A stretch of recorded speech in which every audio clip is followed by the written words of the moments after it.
नमस्कार। इसिक परिवार के आप सभी सदस्यों का द ऑफिसर्स लाइब्रेरी के यूट्यूब चैनल पर स्वागत है। हम अभी देख रहे हैं रेगुलेशन। रेगुलेशन का हमने चैप्टर 1 कंप्लीट किया है और अब देख रहे हैं चैप्टर 2 को, विनियम का चैप्टर 2। चैप्टर 2 में कलेक्शन ऑफ कंट्रीब्यूशन से रिलेटेड मैटर्स दिए गए हैं, ईटीसी यानी कुछ एक दो और मैटर ऐड किए गए हैं। तो आज हम देखते हैं चैप्टर 2 के कलेक्शन ऑफ कंट्रीब्यूशन से रिलेटेड रेगुलेशंस। स्टार्ट करते हैं। पहला है रेगुलेशन 10B। रेगुलेशन 10B में क्या है? रजिस्ट्रेशन ऑफ फैक्ट्रीज और इस्टेब्लिशमेंट, यानी किसी फैक्ट्री और इस्टेब्लिशमेंट का रजिस्ट्रेशन का प्रोसेस दिया गया है। अब आपको बताते चले फैक्ट्रीज और इस्टेब्लिशमेंट क्या होते हैं, इसका डिफिनीशन क्या होता है। हमने एक्ट के चैप्टर में, एक्ट के वीडियो में पीछे देखा है, इसलिए आपको मैंने लास्ट वीडियो में भी बताया था कि यदि रेगुलेशन को आसानी से समझना हो तो आप हमारे एक्ट के वीडियोज को 1 से 2 बार देख लें, आप रेगुलेशन को आसानी से रिकॉल कर पाएंगे। स्टार्ट करते हैं, देखते हैं रजिस्ट्रेशन के लिए रिक्वायरमेंट क्या क्या है। Employers of newly applicable factories और इस्टेब्लिशमेंट, इसका मतलब क्या होता है न्यूली एप्लीकेबल, यानी यदि कोई एम्प्लॉयर अभी तक 9 एम्प्लॉय के साथ काम कर रहा था और यदि वहाँ पावर यूज हो रहा था, तो जैसे ही 10वां एम्प्लॉय उसे ज्वाइन करता है वह एम्प्लॉयर न्यूली एप्लीकेबल हो जाएगा, यानी उसके यूनिट के लिए ईएसआई एक्ट एप्लीकेबल हो जाएगा। इस कंडीशन की बात है। नेक्स्ट, और those where the ESI act has reapplied must submit a written declaration form 01 and फिर फॉर्म 01A। फॉर्म 01 और 01A उसे एक डिक्लेरेशन के रूप में सबमिट करना होता है। किसको? To the appropriate regional office within 15 days. अब आपके एग्जाम में यहाँ से क्वेश्चन पूछा गया था कि जब किसी फैक्ट्रीज या इस्टेब्लिशमेंट के लिए जिस दिन से वह एप्लीकेबल हो जाता है उसके कितने दिनों बाद तक उसे अवश्य ही रजिस्ट्रेशन करा लेने चाहिए। तो वह टाइमलाइन 15 डेज का होता है, ये आपके एग्जाम में पूछा गया था।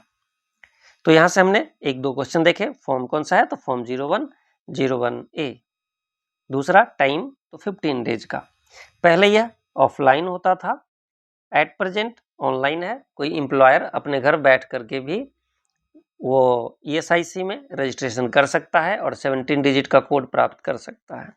नेक्स्ट देखते हैं एक्यूरेसी ऑफ इंफॉर्मेशन, यानी जो इंफॉर्मेशन प्रोवाइड किए गए हैं उसके एक्यूरेसी।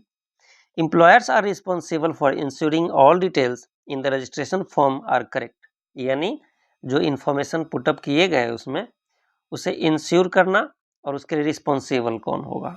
तो रिस्पॉन्सिबल एम्प्लॉयर को बनाया गया है। क्यों?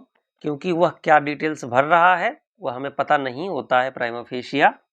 तो इंफॉर्मेशन जब तक वेरिफिकेशन नहीं होता है तब तक नहीं पता चल पाता है और उसके द्वारा भरे गए एप्लीकेशन के आधार पर ही उसका रजिस्ट्रेशन नंबर जनरेट हो जाता है। नेक्स्ट है failure to register. If an employer fails to submit the form within the stipulated time, यह स्टिपुलेटेड टाइम कौन सा है? तो ये 15 डेज का time. The regional office may direct them to comply with a further specified period, यानी regional office उसे direct कर सकती थी। तो ये था हमारा 3 पॉइंट। ये था हमारा 10B। 10B का एक और पार्ट है, उसमें देखते हैं कोड नंबर अलॉटमेंट कैसे होगा। If a factory or establishment is assigned a code number based on corporation collected information, the employer must submit 01 form within 15 days of receiving the code। यह ऑफलाइन के time की बात थी, आज के दिन में ऑनलाइन जनरेट हो जाता है आसानी से। इसके लिए एक चीज और मैं बताते चलूँ, factory and establishment is assigned a code number. अब इसमें क्या होगा, वह कोड नंबर कितने डिजिट का होता है ये एग्जाम में पूछा गया है, तो 17 डिजिट का कोड नंबर होता है। और इस कोड नंबर का दो चीज याद रखने वाला है कि पहला 2 डिजिट जो होता है वह रीजन को रिप्रेजेंट करता है और लास्ट के कोड नंबर जो होते हैं 17 डिजिट में लास्ट के 3 या 4 डिजिट जो होते हैं वह इस्टेब्लिशमेंट का टाइप बताता है। जैसे एग्जाम में पूछा गया था कि कोई जो इस्टेब्लिशमेंट है वह एजुकेशनल इंस्टीट्यूट है तो इसका कोड क्या होगा, यह एग्जाम में पूछा गया था और हमने इसका चर्चा भी पहले किया है। नेक्स्ट देखते हैं allotment of the code number. Code number कैसे अलॉट होंगे, तो upon verifying the applicability of the act the regional office will allot an employer code number and notify the employer. तो ये पहले क्या होता था, रीजनल ऑफिस के ब्रांच से वहाँ से कोड नंबर अलॉट होता था और एम्प्लॉयर को नोटिफाई किया जाता था, बट एट प्रेजेंट यह प्रोसेस ऐसा है कि ऑनलाइन जनरेट हो जाता है।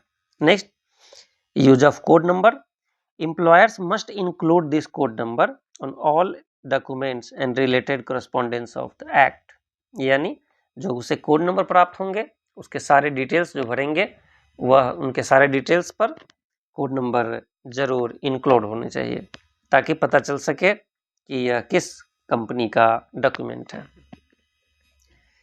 नेक्स्ट देखते हैं रेगुलेशन 10C क्या कहता है, intimation of change in registration detail, यानी रजिस्ट्रेशन डिटेल्स में यदि कोई चेंजेस करवाने हो तो इंटीमेशन देने होते हैं, तो रेगुलेशन 10C होता है इसके लिए। जो इम्पोर्टेंट है हम उसका डिटेल चर्चा भी करते जा रहे हैं और राउंड करते जाएंगे, वह पॉइंट आपके एग्जाम पॉइंट ऑफ व्यू से कहाँ कहाँ कौन इम्पोर्टेंट है हम इसकी भी चर्चा करेंगे। If an employer's factory or establishment has already been assigned a code number under this act, they must inform the appropriate office, regional, sub-regional, divisional या branch office of any changes in the details provided during registration form within 2 weeks. यहाँ timeline है within 2 weeks the change. This ensure that the authority have updated and accurate information. तो accurate information को update करना,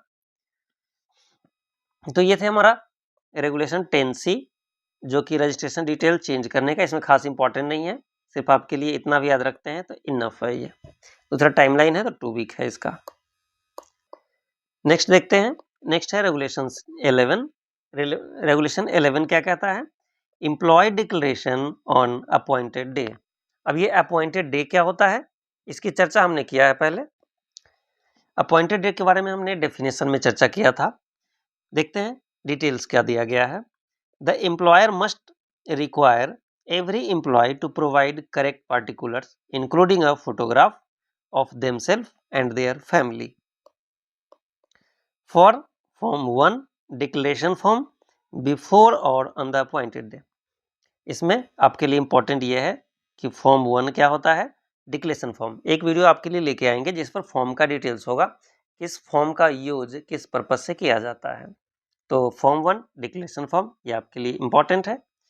the employer must क्या करना चाहिए, enter the details in the declaration form including the temporary identification certificate, obtain the employer signature और thumb impression, ensure for form is properly completed, the process ensure proper employ registration. इसमें बहुत ज़्यादा important points नहीं है, एक important points आपके exam point of view से ये था। दूसरा कि employ declaration on appointed day क्या होगा, रेगुलेशन 11 में है। नेक्स्ट देखते हैं regulation 12, declaration bye employees hired after the appointed day. अब ऐसे एम्प्लॉय का डिक्लेरेशन जो कि हायर किए गए हैं आफ्टर द अपॉइंटेड डे के बाद उन्हें हायर किया गया है। इस केस में क्या है, new employee without an identity card के बिना क्या होगा, before hiring any person after the appointed day the employer must require them to provide correct particulars including their photograph and family photograph for the declaration form including the temporary identification card. इसको TI से भी बोला जाता है। The employer must record these details, obtain the employee's signature or thumb impression and complete the form। अब ये form automatic अब employ के रजिस्ट्रेशन के बाद उसे TI से मिल जाता है और वो ऑनलाइन डाउनलोड हो जाता है। तो ये था हमारा रेगुलेशन 12 का, और ये सेकेंड पार्ट उसी का है, employee with an identity card. पहले था विदाउट और अब है विथ। इसमें क्या होगा, if the employee provides the identity card issued under this regulation, the employer must update the relevant entries। अब अपडेट करने का काम on the card। The regulation ensure proper documentation for new employees under the act। इसमें कुछ खास point नहीं है, आपको पता है कोई भी डिटेल्स एम्प्लॉय खुद से अपडेट नहीं करता है, उसके एम्प्लॉयर के थ्रू कराया जाता है। नेक्स्ट है रेगुलेशन 14 क्या है? The submission of declaration form. अब डिक्लेरेशन फॉर्म को सबमिट करना। The employer must send all declaration form without detaching the temporary identification card certificate to the appropriate office via registered post और messenger, किसी messenger के द्वारा या registered post के द्वारा। This must be done within 10 days of receiving the employee particulars. The submission should also include a return in duplicate in form 3. इसमें important क्या दिखा? एक तो 10 डेज, विद इन 10 डेज, दूसरा फॉर्म 3। ये था हमारा declaration form regulation 14। Next regulation 15 क्या कहता है? The allotment of insurance number. जैसा कि हमने पीछे देखा एम्प्लॉयर कोड अलॉटमेंट कैसे होता था, ठीक उसी प्रकार allotment of insurance number. Insurance number आपको पता है एग्जाम में पूछा गया है कि इंश्योरेंस नंबर कितने डिजिट का होता है, तो 10 डिजिट का होता है। The appropriate office will allot, यानी क्या कहा गया? एप्रोप्रिएट ऑफिस अलॉट करेगा, जबकि आज के सिनेरियो में क्या है, आज ऑनलाइन जनरेट खुद से किया जा सकता है, खुद से यानी एम्प्लॉयर एंड से। An insured person upon receiving the return the temporary identification card in TIC with the number will be sent back to the employer form 3, ये फॉर्म 3 था उसका। The employer must give the certificate to the employee except under regulation 7। Next है regulation 15A। Regulation 15A क्या कहता है? Exercise registration of families, यानी family के लिए रजिस्ट्रेशन कराना। When notified under regulation 95A, insured person must submit form 1A with family details and photographs if not provided earlier. यदि पहले प्रोवाइड नहीं कराया गया है तो फॉर्म 1A में इंश्योर्ड पर्सन अपना रिकॉर्ड सबमिट करेगा। वो किससे रिलेटेड होगा? फैमिली के रिकॉर्ड से। The employer must record the details, obtain the signature और thumb impression and send the form to the appropriate office within 10 डेज। इसमें दो इंपॉर्टेंट चीजें थी, एक तो टाइमलाइन जो कि 10 डेज का था, और दूसरा किस फॉर्म में सबमिट करना होता है, तो फॉर्म 1A। ये दो चीजें इंपॉर्टेंट थी इस रेगुलेशन से। Next regulation 15B, change in family. Change in family particulars में क्या है? An insured person must inform the employer of any family changes within 15 days. यहाँ भी टाइमलाइन इंपॉर्टेंट है, 15 days. The employer must update form 2 and send it to the appropriate office within 10 days. तो इसमें एक तो regulation important है कि regulation 15B क्या प्रावधान करता है, तो changes in family particulars. Timeline क्या होगा, तो ये 15 डेज का टाइमलाइन होगा इसमें। Next regulation 16। रेगुलेशन 16 क्या है? Employers assistance to corporation. The employer must assist the corporation in registering the factory establishment and employees including photographing employ and affixing photo और आइडेंटिटी कार्ड। इसमें क्या है कि एम्प्लॉयर का कुछ रिस्पॉन्सिबिलिटी दिया गया है कि कॉरपोरेशन को असिस्ट करने के लिए। इसमें मेनली है फैक्ट्री एस्टेब्लिशमेंट का रजिस्ट्रेशन से रिलेटेड एंड एम्प्लॉय का TIC एंड ID कार्ड बनाने से रिलेटेड। तो ये था हमारा रेगुलेशन 16। नेक्स्ट है regulation 17 related to identity card. The appropriate office will issue an identity card form 4। यहाँ दो चीज़ें इंपॉर्टेंट है कि आइडेंटिटी कार्ड कौन इशू करता है, तो एप्रोप्रिएट ऑफिस, एंड फॉर्म कौन सा होगा, फॉर्म 4। बट प्रेजेंट सिनेरियो में यह TIC या आइडेंटिटी कार्ड ऑटोमेटिक जब उसका रजिस्ट्रेशन होता है, रजिस्ट्रेशन के बाद डाउनलोड किया जा सकता है with the employees photo and family details and send it to the employer. After 3 months of service, the employer must obtain the employee's signature, thumb impression, make necessary entries, and hand over the card, keeping a receipt. If the employee leaves before 3 months, the card must be returned to the office. Identity card are not transferable.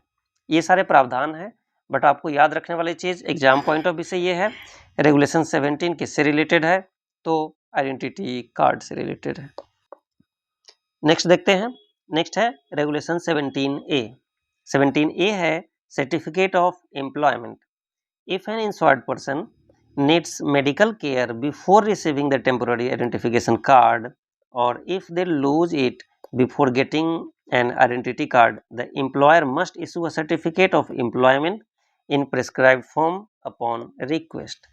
यह एक ऐसे condition के लिए है जब employ के पास कोई TIC ना हो और या फिर बना ना हो या फिर उसका खो गया हो। ऐसे कंडीशन में एम्प्लॉयर एक एम्प्लॉयमेंट सर्टिफिकेट इशू करेगा, देन आफ्टर वह उसके लिए एलिजिबल होगा। नेक्स्ट है रेगुलेशन 17B, यह है परमानेंट एक्सेप्टेंस कार्ड से related. In designated areas, the permanent acceptance card will be issued with identification card and given to the employee. If the employee leaves before 3 months, both card must be returned to the appropriate office. यह card उसे वापस करना होता था यदि वो 3 month के अंदर एम्प्लॉयमेंट छोड़ देता है। नेक्स्ट और ये लास्ट है इस वीडियो का, regulation 18 lose of identity card. Identity card खो जाने की स्थिति में क्या है? If an identity card is lost, damaged or destroyed, the insured person must report it to the branch office. A duplicate may be issued as per the Director General's condition and fees.